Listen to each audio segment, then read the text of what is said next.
Soon, and I do have a voice. Thank you very much. I don't quite have the voice my husband has. Yesterday I began with a verse from the Bible that I think we all know very well. It's 1 Corinthians 3:16 and 17, and it says, "Know you not that ye are the temple of God, and the Spirit of God dwelleth in you? And if any man defile the temple of God, him shall God destroy. For the temple of God is holy, which temple ye are." This puts the body in a whole new light. But I'd like to go back. What can defile the temple of God? Now, if you've got a kitchen and you do not empty the rubbish for a few weeks, what's going to happen to your kitchen? You will defile your kitchen, won't you? Now, we have an amazing garbage system in our bodies.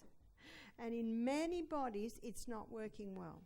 And I'm referring to the gastrointestinal tract. Did you know that Hippocrates, called the father of medicine, said all disease begins in the gut? And many bodies are defiled because of what's happening in the gut. Dr. Kellogg, very famous doctor who wrote many books on health, he said 3 intakes of food a day should equal 3 evacuations a day. And most people are very surprised to hear that. So what I'm going to do today, I'm going to take you on a journey through your gastrointestinal tract. And it is a fascinating journey. It is a fascinating process. What changes what's on your plate, your dinner plate, to tiny little substances that gets absorbed into your blood. And what is the blood? It is the life of the flesh. Only when it's in the blood does it become part of your body. So this hollow tube that's about 8 meters long from the mouth to the other end, anything that goes in there is not part of you or me until it gets broken down to those tiny substances absorbed into the blood. Then it becomes part of you and me. So let us begin. I want to show you the process, and we're beginning with the mouth. Now, the mouth has an alkaline environment. Last night we looked at the acid alkaline in the body, and I did say to you that the only acid part of our body is the stomach, and I'll show you in a minute why that is so important. So the mouth is alkaline, and digestion begins in the mouth. Did you know that? That is why we should chew, chew, chew. And I'm still training my dear husband to chew, chew, chew. Everything in Michael's life happens fast, and how I love it. You know, he's the mover and shaker. And so when he eats, he eats fast. He drives fast. Some ladies go, "Oh, does he?" And I say, "Yes, and I love it." Okay? I love it. I'm just trying to slow him down with the eating. Chew, chew, chew. Have you heard the old saying, we should drink our food and chew our water? Meaning we should chew to the point where the food basically is almost liquid. Because when you keep the food in the stomach a little bit longer, it allows the teeth, the only exposed bone in the body, to break up the food. And then it allows now the enzymes in the mouth to have contact with the food. Because it's so well chewed up, you've got quite a large surface area because it's all broken up. And there are 2 foods that are started to be digested in the mouth, and one is starch. Now, last night I talked about how babies don't release ptyalin, which breaks down starch, until the molars are through, yep? So the enzyme in the mouth that's released is ptyalin. And ptyalin breaks down starch. So this is only happening in an alkaline environment. Another reason why we should chew, chew, chew. But something else happens in the mouth. Under the tongue are sublingual glands. And those sublingual glands release lingual lipase. Now, when you see the word lipase, that is an enzyme that breaks down fat. But not all fats are broken down in the mouth. There's only one fat that gets broken down in the mouth, and that is saturated fat. Specifically, I'm referring to, what's that wonderful saturated fat? Coconut. Coconut, as an oil, is unique in that the breakdown happens in the mouth. So it's called lingual, lipase. As you will see, as we move down the gastrointestinal tract, we'll say saturated fat. When we move down the gastrointestinal tract and we get to the duodenum, you'll see the other fats are broken down there. So only two things are broken down in the mouth, enzyme-wise, and that is starch. The breakdown begins. And medium and short-chain fatty acids, which are your saturated fats, specifically the coconut. That's what happens in the mouth in an alkaline environment. Now we're coming down. This is the esophagus. This is where the food comes down, and then we come into stomach. And stomach, because of lack of room, I'll just say stir for stomach, it is an acid environment. And there's only one food that is broken down in the stomach. Only one. And this is the only food that needs the acid environment. Now, lining the stomach are folds like this. And there are glands that line those folds. And 2/3 of those glands, the top 2/3, release mucus. And that mucus is very important to protect the stomach lining from the enzymes that are released down here. Now down here from the parietal glands are released hydrochloric acid and pepsinogen.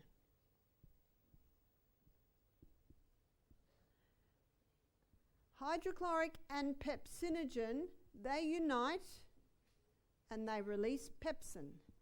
And pepsin breaks down protein. Aha. Did you know that?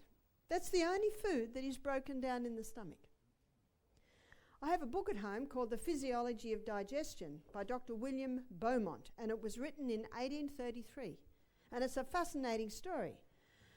The story goes like this. At the age of 18, a young man named Alexis St. Martin sustained a gunshot wound to the stomach. Blew part of his stomach out, part of his ribs. Dr. Beaumont was only 25 at the time, just graduated from medicine. He came and attended the young man, and he said he would not live. But every day when he visited him, he was getting stronger and stronger. But what happened, it's a fascinating story, 5 times over the next few weeks, a big tumour rose up, burst, and a 2-inch piece of rib came out. What an amazing body we live in. Do you know Florence Nightingale said disease is a process of repair? Did you know that Ellen White says disease is an effort of nature to free the system from conditions that arise because of a violation of the law of health? Your body knows what to do. Your body knows how to heal itself. What if that tumour was rising up, and antibiotics weren't around then, and they gave him antibiotics and all settled down again? What's going to get the piece of rib out now? Can you see that? God requires that we have a knowledge of our body and work with our body. And you know what this doctor did? When the tumour burst and the rib came out, he mopped it all up, cleaned it up, put aloe, what's that? Aloe vera and myrrh. This medical doctor. Do you know there was a time when medical doctors were taught herbs? It's only the last 100 years that they used drugs. And drugs never cure disease. Did everyone get that word that starts with an N? Do a Bible study on sorcery in Revelation, and you'll find 4 times it talks about sorcery, and it's from the word pharmakia. Poisonous medications. And in Revelation 18:23 it says, and she made all nations drunk with her sorceries. The body can heal itself. Anyway, let's go back to Alexis St. Martin, the young man that sustained the gunshot wound to the stomach. It all healed, but ever after he had a little hole in his stomach. It was like a mouth. And Dr. Beaumont saw his opportunity, and he'd get a piece of silk thread, he'd put a little bit of food on it and put it in the hole. An hour later, he'd pull it out, put it back in. 2 hours later, he pulled it out. He kept putting it in and out. Now, he did this for over several years. Alexis St. Martin got sick of this and went and married and worked, had children, and Dr. Beaumont would telegram him and say, please come and stay. I'll put you in a nice house. I'll put your children through school. Please just come and stay for a year so I can do a little bit more there. Dr. Beaumont's experiments and discoveries changed the nutrition world. Fascinating. Dr. Beaumont found that digestion takes, almost without exception, 3 to 4 hours. And then the stomach loves a 1 hour rest. Time to replace all these digestive enzymes ready for the next meal. And you know what have nutritionists and personal trainers been telling people to do for the last 20 years? Graze. Eat every couple of hours. But you know, it's against the spirit of prophecy. Dr. Michael Mosley, he's quite a well-known author. He wrote the 5-2 book. He's written another book called Fast Diet. He has research in this book, recent research, it's all up-to-date science to show our stomachs need a rest. Oh, so refreshing. Finally, science is catching up. Wow. Stomach needs a rest. But Dr. Beaumont found that there were 5 things that caused the food to be still in the stomach 8 hours later. 1, when he overate. Number 2, when he drank large amounts of water with his meal. Anyway, it's probably a New Zealand habit. It's very much an Aussie habit. Number 3, when he was stressed or anxious with the meal. We're not surprised at that one. The next one was when he ate every couple of hours. The food was still in the stomach 8 hours later. And the last one was alcohol. They're the 5 things that cause the food to be still in the stomach 8 hours later. And what happens when the person puts food in all the time? It's very difficult for the digestive enzymes that are to be made. And so the hydrochloric acid, and the person's drinking with their meals, hydrochloric acid's watered down. This little connection doesn't take place. Protein starts to ferment. Acid fumes come up, go to the doctor, put them on antacids. Is that going to fix the problem? We had a man do our program and he'd been on Nexium or the equivalent for 15 years. Ladies and gentlemen, is it working? 15 years? What's the definition of insanity? To do what you've always done and expect different results. When he came to me, I said, I can't tell you what to do with your medication, but I can tell you what I do. And I don't usually have to go much further than that. He stopped the medication and we gave him cayenne pepper. Cayenne pepper wakes anything up. In Jethro Kloss's book, Back to Eden, he devotes half a page to every herb, 10 pages to cayenne pepper. He quotes a few doctors. Some say it's impossible to abuse it. It will never cause a lesion. It will even heal a stomach ulcer. And if your digestive enzymes are a little bit slow, put 1/4 teaspoon of cayenne pepper in a little warm water and throw it down just before the meal. It'll wake anything up. So the stomach needs us to have a break between meals. The stomach needs us to drink in between meals. Best way to drink is little by little by little by little. Best to stop half an hour before a meal and resume an hour and a half after the meal. Oh, how excited I was and how I praise God that I got this book. Amazon found it in a state college library in America and they charged me 20 cents. Written in 1833. It's got a little pencil drawing of this hole in the stomach. It was about here and it's sort of had folds out of it like this. Alexis St. Martin lived till he was 80 with his stomach like that. Dr. Beaumont said he could have stitched it, but Alexis St. Martin said, enough. Just leave it. I can live with it. But this information shows how important it is to give the stomach the right conditions so it can break down the protein. Did you know that your body cannot heal without protein? Do you know in the DNA the crossword strands are made up of amino acids, which is a breakdown from the protein we eat? Did you know that the new cell is built up? Every new cell in the body is built up with links of amino acids, which is a breakdown from the protein we eat? We must have protein. It's an essential nutrient. Many people I find are protein deficient, but also many people are eating all day long, drinking too much with their meals, and they can't break down their protein. And as you will see as we go through your gastrointestinal tract, if the stomach doesn't do its job, whoa, we've got a huge load on the other organs as we go down.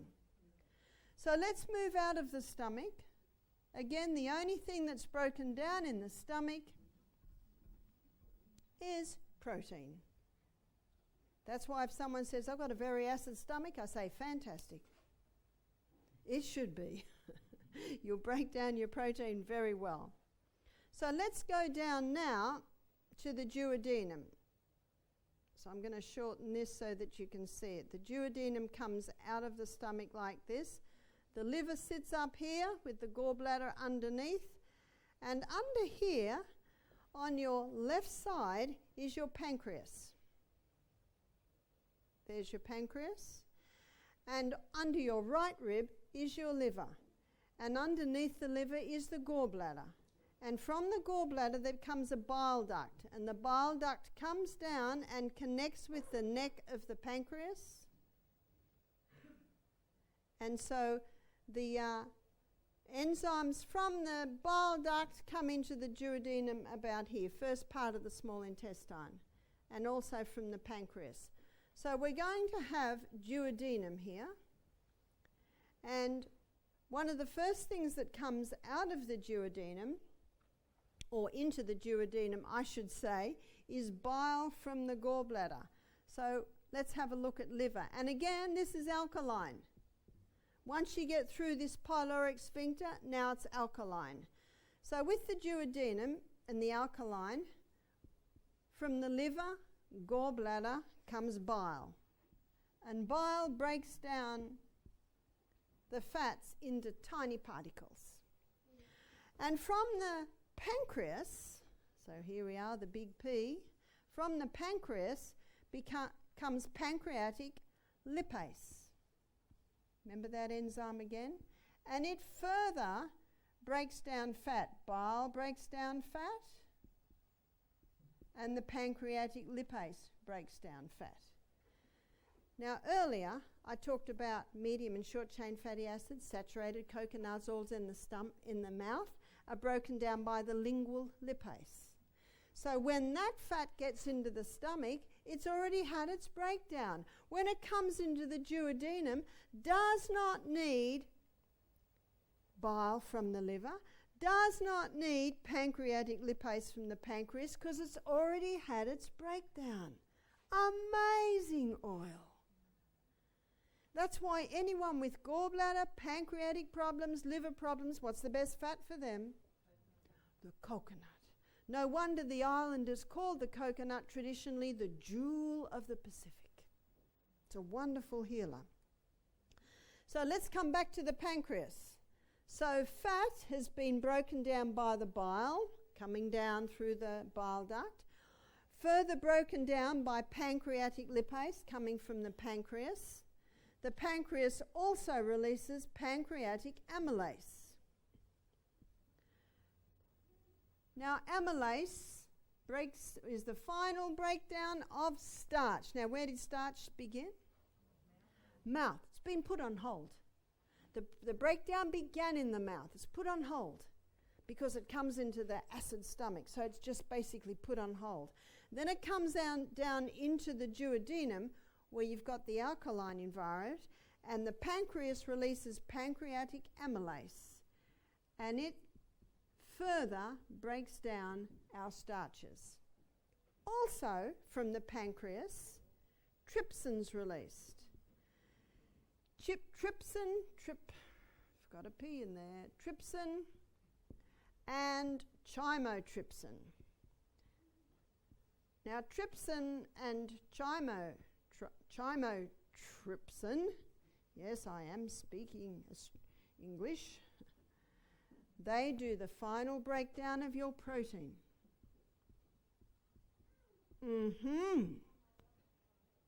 Ladies and gentlemen, what is the main organ of digestion? Pancreas. Did you know that? Your main organ of digestion is the pancreas because it finalizes starch digestion. It finalizes protein digestion, and all your long-chain fatty acids, your polyunsaturated fats, are all broken down in the duodenum under the action of bile from the liver and pancreatic lipase. When someone has pancreatitis, cancer of the pancreas, did you know they usually die from malnutrition? Can you see why? If that pancreas isn't working, you're not going to get the final breakdown of your food. Do you remember one of my first statements? Anything that goes into your gastrointestinal tract is not part of you or me till it gets broken down to tiny substances, then absorbed into the blood, then it is part of you. Can you see if this process isn't working, someone can be dying of malnutrition and they're eating lots of food. Do you remember last night I told you about the couple who he was 48 kilos, she was 38 kilos, and they didn't want to fast? I actually think I told it on the first night. And I said, you got to fast. They were eating huge amounts of food, and what was happening to it? Wasn't even getting into their blood. I said, I've got to fast you. I've got to fast you because that gut needs a rest. We've got to build it up. Do you remember I said I saw him, I think 4 years later, and he must have been 80 kilos, very well built. When I talked about fasting on the first night, if you missed that, I think you can get it on the DVD. It shows how it's a nice thing for this stomach to sometimes have a rest. I talked about fasting, maybe 2 days a week. People fast when they come to our retreat. I talked about fasting between meals. And I talked about the 18-hour fast, which is eating breakfast like a king, lunch like a tea like a pauper. And if you have your last meal in the at your main meal, what we have ours about 1:30, and then you don't eat again till 7:30 the next day, that's an 18-hour fast. Oh, how the stomach loves to rest. Oh, how the stomach wants to sleep when you lay down to sleep at night. A lot of people aren't digesting their food well because their digestive organs are just overworked. Overworked. That's why God said, eat breakfast like a king, eat lunch like a queen, and eat tea like a pauper. Give a break between meals. Some mothers say, oh, but my little 2-year-olds, they want to eat all day. I said, yeah, they always want to eat when they're bored. Just distract them. Give them some water. My children didn't come and ask me because they knew there was no point. Eventually they get the message. So, pancreas, very important organ. Now, ladies and gentlemen, we're about to come to the grand finale. The grand finale of digestion, where the finishing touches are put on. And this one may very much surprise you. So I'm going to rub this one out, because the grand finale of digestion, now as you can see by what I've already shown you, all of this was very, very important. Now we're coming further down I'm not going to put the large intestine in yet, because the small intestine, it takes up a lot of room. When I used to work in the operating theatre, and we were going to do surgery on, say, a uterus, they'd cut it open, they'd pull all the intestines out like this and put them on a sterile cloth and then do their operation on the uterus and then get all the intestines and just go shove, shove, shove. They don't go like this. I used to look at that and think, whoa. But that's what it's like. It's this great big area. And lining these intestines are villi. And the villi look like this. Up the middle of the villi is a lacteal, that's part of your lymphatic system. And over the villi, inside it, are the blood capillaries. Remember what I said? Anything that goes into your gastrointestinal tract is not part of you or me till it can get into that blood. Then it contributes to the life of the flesh. In fact, one writer called the blood the river of life.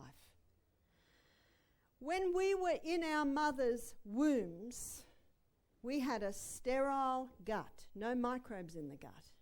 And when we were born, we were literally showered with our mother's microorganisms. There are 10 times more microorganisms in the body than cells, and there are 10 times more microorganisms in the gastrointestinal tract than anywhere else in the body, but not in a baby in utero. Last year on Catalyst, which is a documentary show, they had a documentary called The Gut Reaction. It was a fascinating one. If you go to iView, Catalyst, look at gut reaction, you can probably pick it up. And they had an obstetrician there saying, I always thought God made a mistake, putting the birth canal and the anus so close. Because when the baby comes out of the birth canal, we don't want them to get anything that's coming out of the anus. He said, I now know it's a perfect design. See, when the baby comes through the birth canal stretches open. So the baby's head can come out. It's fascinating. It's a miracle, actually. Now, what else stretches open? The anus, which is the end of the colon. And when the baby's face hits the air, the baby goes, ah! And what's that first breath laden with?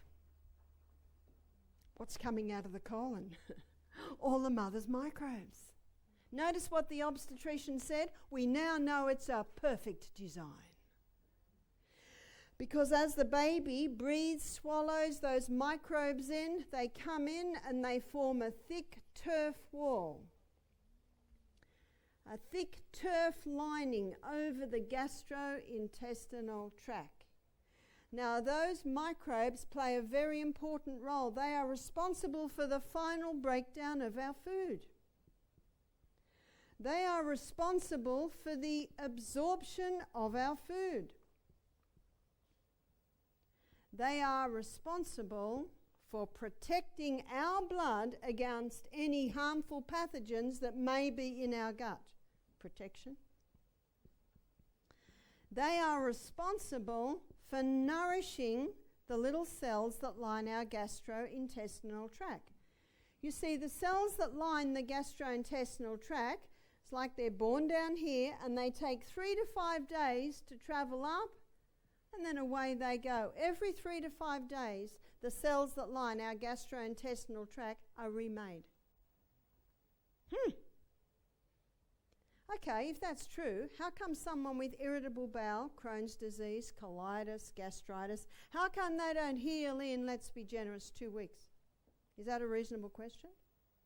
I'd like to suggest it's a very reasonable question because the cells are constantly being remade. Job 29:16 says, the cause I knew not, I searched out. Psalm 26 verse 2 says, the curse causeless shall not come. If the person's not healing, you've got to do something about it. Last week, we had 12 guests at our health retreat. One man sat in front of me, and I'm consulting with him. He is 65. He said, I've had irritable bowel for 30 years. 30 years? I said, really? He said, yes, recently the doctor said they can do nothing more for me, but by the way, we'll just put you on 2 more medications. 4 different medications he was on. And he was still going 10 times a day to the toilet. 30 years. His favourite food was bread. Now I touched on it yesterday, but let me show you what causes a breakdown of the thick turf wall. Antibiotics. Antibiotics come in, they're non-exclusive. They say, oh, I've got a job to do and I'm going to kill any bacteria I see. And what's lining the gut? Lactobacillus acidophilus bifidus bacterium. Bacterias, healthy bacteria. So it starts to kill that off. The contraceptive pill kills off the gut flora. The statin drugs, the cholesterol-lowering drugs, kill off the flora. Cholesterol does not cause heart disease. Did you get that? Well proven, well researched. Cholesterol-lowering drugs. Are you ready for their side effects? Alzheimer's, dementia, muscle loss, muscle wasting, memory loss, and now they've added another one, breast cancer. Are you interested?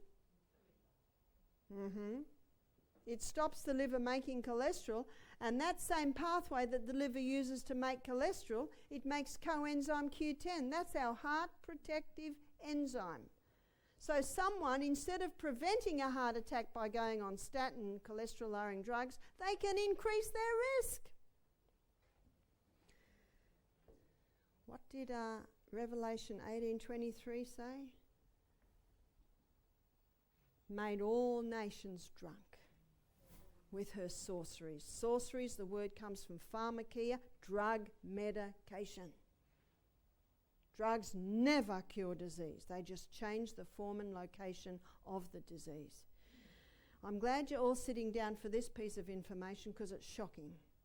The Framingham Heart Study, famous study, done over 30 years, 25,000 people. They found that the people with high cholesterol levels didn't get Alzheimer's. Your brain's the fattiest organ in the body. It loves fat. It loves cholesterol.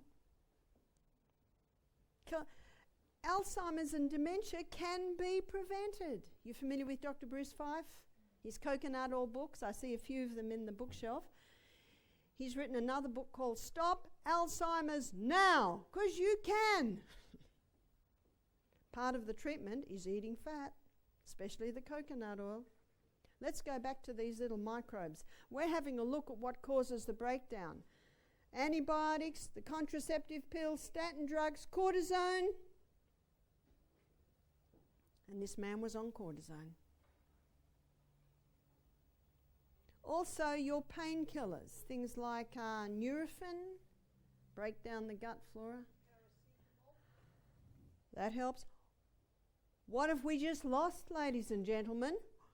We've now got a compromise in the final breakdown of our food. We've now got a compromise in the absorption of our nutrients. We now have a compromise in protecting our blood from harmful microbes.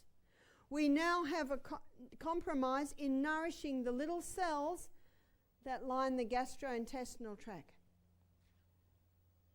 Hippocrates said all disease begins in the gut, and he didn't know what I've just shown you. So how do we support, how do we build up this gut lining? Isn't that square one? There are 3 foods that are like kerosene to a fire on those empty gaps. Wheat, and as I showed you yesterday, it's the hybridized wheat. Dairy, cow's milk's excellent milk for baby calves, full stop. But if you get a baby calf and feed it the milk in the supermarket, that calf will die. You ask any farmer. So wheat, dairy, and refined sugar. And guess what this man was eating a lot of? Wheat, dairy, refined sugar. Oh, and he loved to have 2 scotches every day. Oh, and some coffee in the morning. Kerosene to the fire. Blow it up. More drugs, more drugs, more drugs. And the specialists and the doctors that have spent sometimes 10 years studying, they say to him, oh, your scotch and your food and your coffee's got nothing to do with it. Do you know where God taught me? In a rainforest. Married to an alcoholic and a drug addict, hardly had much money, and so I learnt what grew, all the weeds. I learnt all the weeds. I learnt the natural remedies. I had my head in books. I think it was 12 years I was up in that rainforest. And when I finally had to leave my mountain home because of violence, and my 6 children in my car, I thought it was the worst thing that ever happened to me. It was the best. 4 years I was a single mother, and then my children started to work at Living Valley Springs. I was there 1 year, and the business manager knocked on my door and asked me to marry him. Praise God.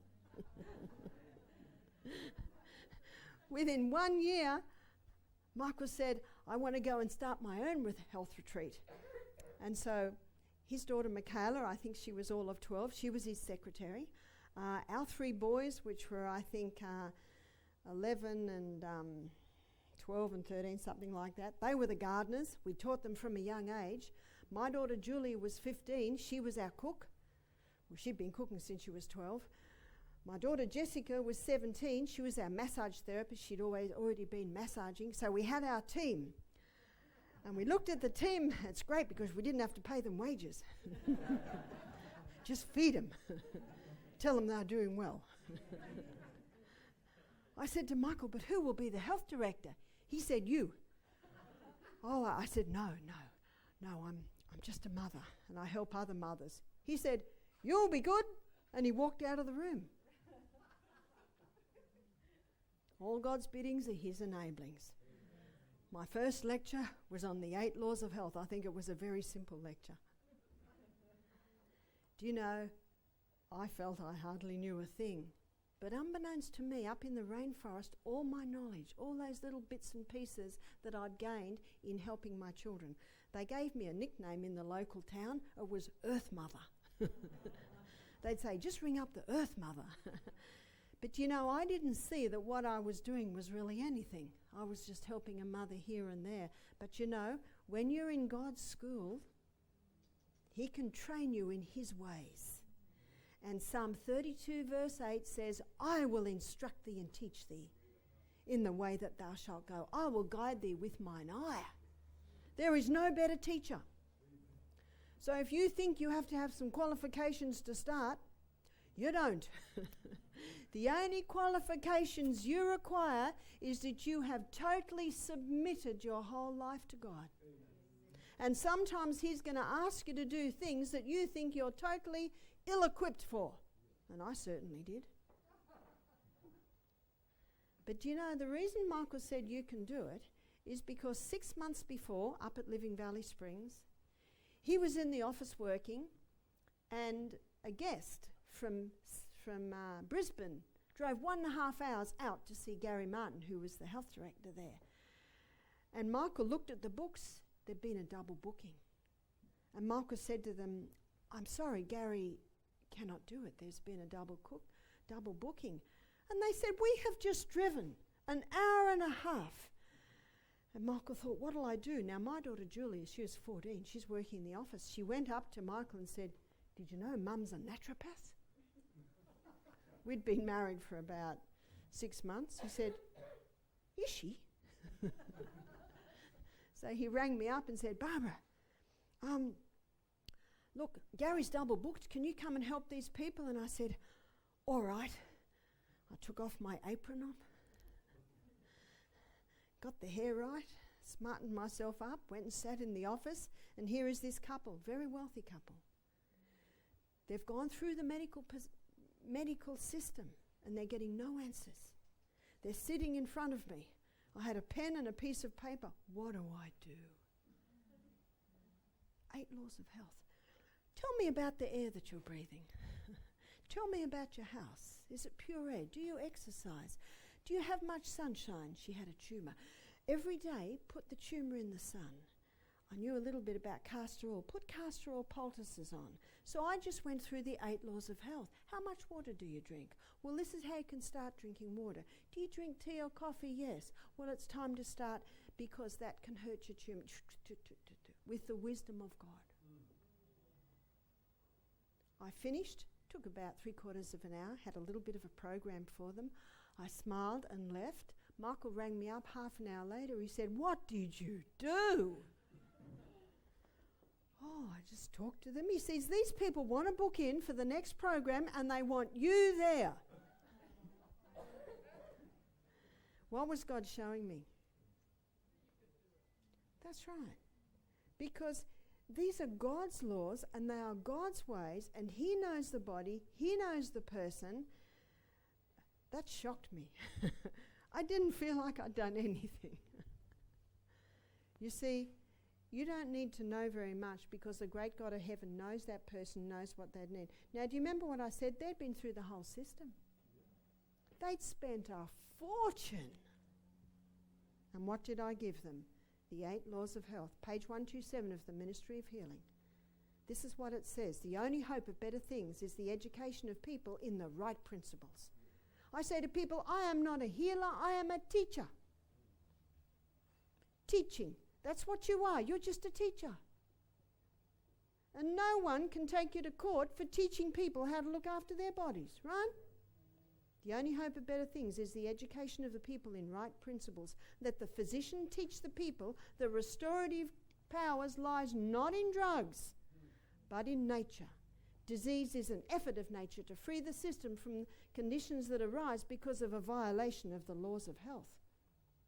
In case of sickness, the cause should be ascertained, unhealthful conditions changed, wrong habits corrected, then nature is to be assisted in her efforts to expel impurities and re-establish right conditions in the body. That's all you need, is page 127 of the Ministry of Healing. It's all there. And as you go through the 8 laws of the health with the people, you'll find the wrong conditions. You'll find the bad habits. Then nature is to be assisted. There's your natural treatments. There's your poultices. There's your hot and colds. Do you know when I started, I just had Dr. Kellogg's book in my hand, and I just did it. That's all I did on my children. And they're all still alive. You just start where you are. Get a little group together. Have an afternoon, maybe once a fortnight, where you practice on each other. And it doesn't matter if you hurt a friend, but you know. Just so simple. So what did I do with this man? We don't serve any dairy, we don't serve any wheat, and we don't serve any refined sugar. And I knew it was a bit hard for me to tell him that right now. I knew in the lectures he would hear that. And then, very simple. Number 1, probiotic. What's probiotic? Probiotic is for life. Probiotic is Lactobacillus acidophilus bifidus bacterium, and they are the 2 permanent bacteria. You flood the gut with that early in the morning so it starts to build this up. Now, yesterday in the children's meetings, I taught them a psalm, Psalm 104, verse 14. God gave herbs for the service of man. And I showed them, to get this in their mind, I went up to each children and I'd said, can I serve you? What would you like? That's what the herbs do in your body. Where do you want me? Drugs say, get out of my way, I've got a job to do and I'm going to do it whether you need it or not. And I'm going to kill a few microbes on the way. That's drugs. But picture the herbs. Can I serve you? Do you know what medicine calls it? Synergism. Working with the body. And there are 2 herbs that will coat, line and heal the gut. And both of these herbs contain growth stimulants. Do you know what that means? Especially when those cells are being remade every 3 to 5 days, you can get healing very quick. Aloe vera. It's a bit slimy, isn't it? Yes, so is your gut. Perfect. Aloe vera. How do you take it? You just peel the leaf and you can eat it if you want, or you can mash it up and be more civilized and put it into a juice. or you can buy it as a juice. Aloe vera, and the other herb is slippery elm. A little bit slippery, this stuff. It's the powdered bark of the slippery elm tree, and when you put water with it, it goes like a thickish. If you let it sit there, you'll be eating it with a spoon. But what I do with the guests, I say, are you ready?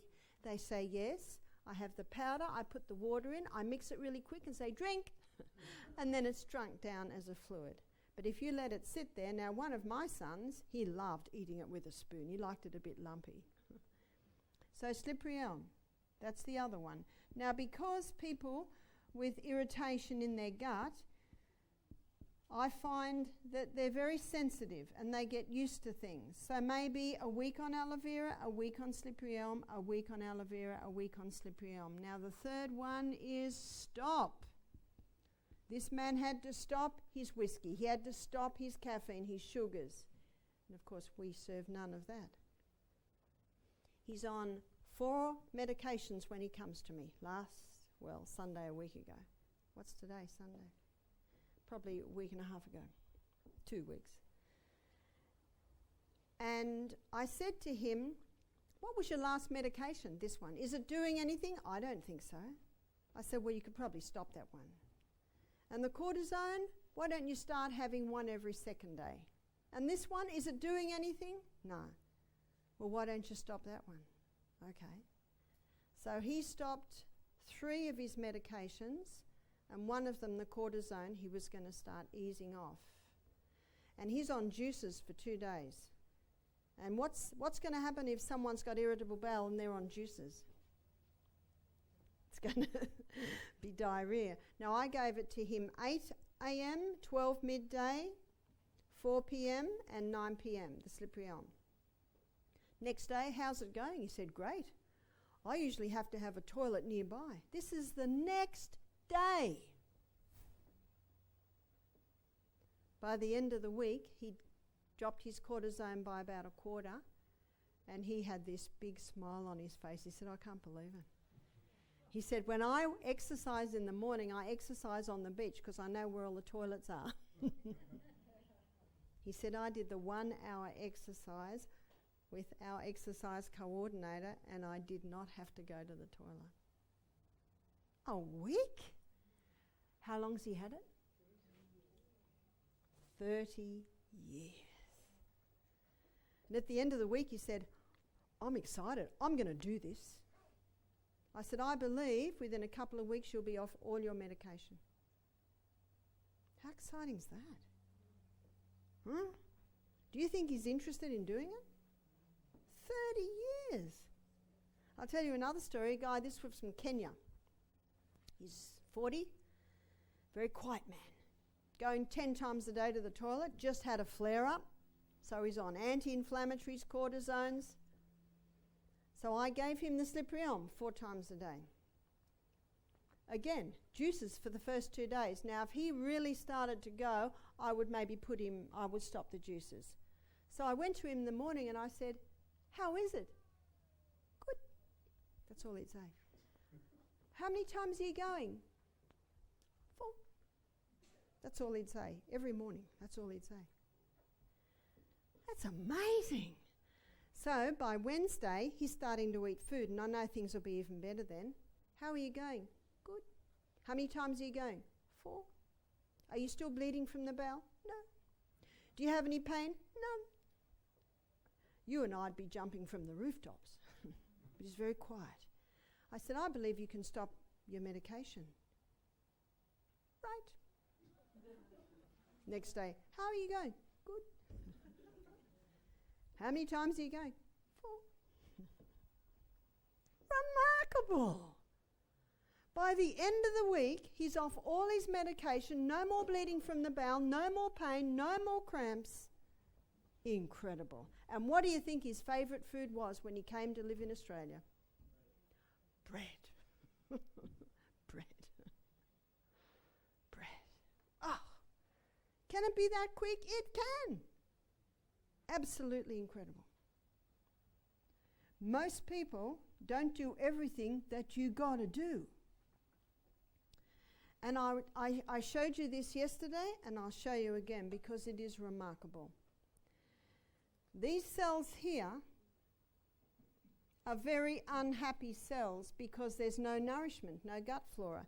This cell here is a very happy cell because up here where the flora is.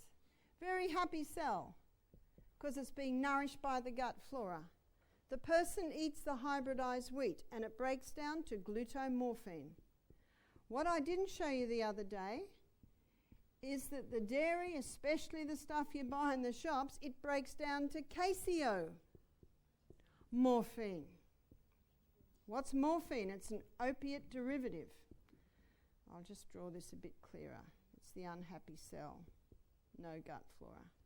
This is glutamorphine. This is caseomorphine. Glutamorphine comes here, and that happy cell, because it's well nourished, can knock off the morphine, so only gluto gets through. Glutamorphine comes through here. This unhappy compromised cell cannot knock off the morphine, so glutamorphine gets into the blood. Glutamorphine goes to the brain. The opiate receptor sites in the brain pick it up. Exactly the same things happens with the caseomorphine. Bruce Fife shows in his book, Stop Autism Now. You stop an autistic child having dairy and wheat, 50% improvement. In the book Grain Brain by Dr. David Pertmuller, he's a neuroscience, he quotes psychiatrists who taking their schizophrenic patients off dairy, off wheat, 50% improvement in schizophrenia, bipolar. Dr. Andrew Wakefield, he's the gastroenterologist that first blew the whistle on this, and he showed, because he's a gastroenterologist, had a big team, a whole lot of children were coming to him with gut problems, but he found they were also autistic. Now, in the large intestine, this is your ascending colon, transverse colon, descending colon. And here are Peyer's patches. Now, the Peyer's patches is where your immune system basically is built up from, and they're part of your lymphatic system too. He took biopsies from the Peyer's patches, and he found traces of the MMR vaccine in there. So what he did was he wrote an article in The Lancet with a slight implication saying, interesting, children with gut problems, children are autistic as well, and they've got the MMR vaccine in their Peyer's patches. Now, the pharmaceutical companies did a witch hunt on this man. Eventually, all his qualifications were taken off him. He lost his job. He had to leave the country. You look at this. You look at a baby born with a compromised gut flora because the mother's been on the pill, the mother's taking painkillers, the mother's been on cortisone for a rash, etc., etc. Baby's born with compromised gut flora. Within a day of being born, the baby's vaccinated with hepatitis B vaccine.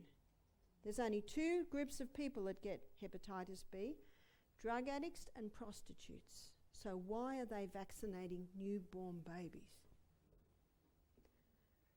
Mother can't feed properly, she's stressed out, she's not eating right, so she puts the baby on altered cow's milk, warmed up in a microwave. Baby starts to get eczema. Then the baby's vaccinated at 2.5 months. Baby has a terrible reaction, screams all night. She rushes it to hospital, the baby's high fever. Doctors, nurses say, oh, it's got nothing to do with the vaccine. Mother takes the baby home, the baby begins to recover. Oh, it's 4 months. Now the mother has to start feeding the baby ground rice slop. I think it's called Farax. No enzymes in the mouth to break it down. Baby's struggling a bit. You know what they say to mothers? You want your baby to sleep through the night? Give it Farax, cereal at night. Sleeps? Yeah, it's knocked out. There's this lump in their gut that they can't digest. And then the mother takes the baby to have the 4-month injection. One mother said she saw the lights go out in her baby's eyes. Her baby started to deteriorate. The baby was never the same again. Can you see what's happening? It's blow after blow after blow. And how many mothers ring me and say, Barbara, I'm 8 months pregnant. They've just found out I've got, strep B. They say I have to take an antibiotic. If I don't, when the baby's born, it might get strep B and die. Never should we make a decision on fear. I said, I don't believe them. I don't believe them. And if you're little bit unsure, take some olive leaf extract. Can you see what's happening? Mother has the antibiotic. Baby's now born with a compromised gut flora and then vaccinated. Every parent that vaccinates their child because they want the best for their child. Do you know that one baby every 3 years dies from whooping cough? Hundreds die every year from the vaccine. Now, you will never read that. But can you see where it's another onslaught to? The gut. How do we build up the gut? Stop the things that harm it. Take the probiotic, especially if you've ever been on any of the things I just talked about, and start to take the herbs that little by little will heal that gut. Now we come down to the last part, which is the colon. Here's the colon. You probably think I'm drawing a flower. There's the appendix. That's where the small intestine comes in. And that's where everything comes out. Does the appendix have a purpose? Did God make a mistake? Did he make a mistake when he put the tonsils there? We should not be cutting out body parts. If they don't work or they're inflamed, we have to ask why. The appendix has two main roles. It's called the colon's oil can because it secretes a lubricant to help the contents get through the colon and out again. It also releases antibacterial fluid. You see, if what's coming through this small intestine is toxic, why would it toxic? Because of the rotting of the meat, because of the high sugar and high wheat that's going in. In his book, Wheat Belly, Dr. William Davis, he shows that this hybridized wheat gets the blood sugar level up higher than sugar. Now, did everyone hear that? Wholemeal bread can get the blood sugar level up higher than refined sugar. Surely not. Read his book, Wheat Belly by Dr. William Davis. So what's coming out of here is toxic. So the poor appendix has to release a lot of fluid to calm it all down. Why would someone get appendicitis? Just overworked because of the rubbish coming into here? Just getting overworked because the colon's not working properly and things are building up in there because they're only going once a week to the toilet? We had a psychologist do our program. Once a week she went with help. Now, one of the main functions of the colon is to take water out so stools are formed. So make sure you're well hydrated. At least 2 litres of water a day. Sip it. It's much easier in the cold weather. And there is a way to better access your water, and that is take a little bit of salt on your tongue before every glass of water. Before every glass. Because the Himalayan salt, the Celtic salt, have 82 minerals in them. And we need those minerals. And those minerals help our body access that water. Many people's colons aren't working well because they're eating food that has no fibre. So we should have a plant-based diet. That's another big enemy of the colon is meat. Do you know dogs have a 6-foot gastrointestinal tract? We've got 8 metres. Dogs, it's in and out, but you'd never put those dog droppings in your compost bin, would you? No. Plant. We should have a plant-based diet so it's out quickly. Exercise. When you're on your morning walk, your colon's moving. Sounds like the 8 laws of health. Apply the 8 laws of health to the colon. Apply the 8 laws of health to the chest. No matter what the problem, your foundation is the 8 laws of health. Every person should have a knowledge of nature's remedial agencies and how to apply them. It is important both to understand the principles involved in the treatment of the stick and have a practical training to enable one rightly to use this knowledge. Nature's process of healing and upbuilding is gradual, and to the impatient it seems slow. The surrender of hurtful indulgences requires a sacrifice. But we've been hearing how we must sacrifice.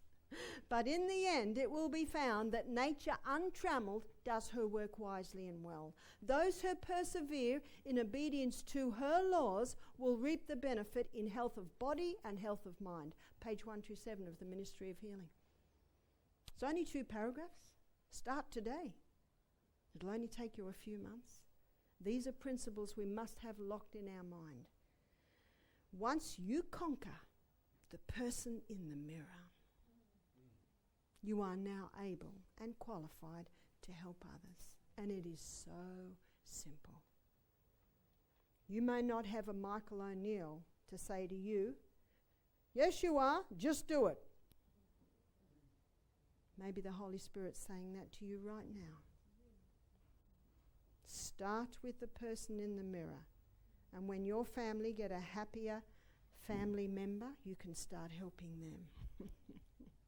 Remember what that last sentence says? You will reap the benefit in health of body and health of mind. Oh, how many minds are taken down because this body's taken down. I'd like you to kneel with me as we close.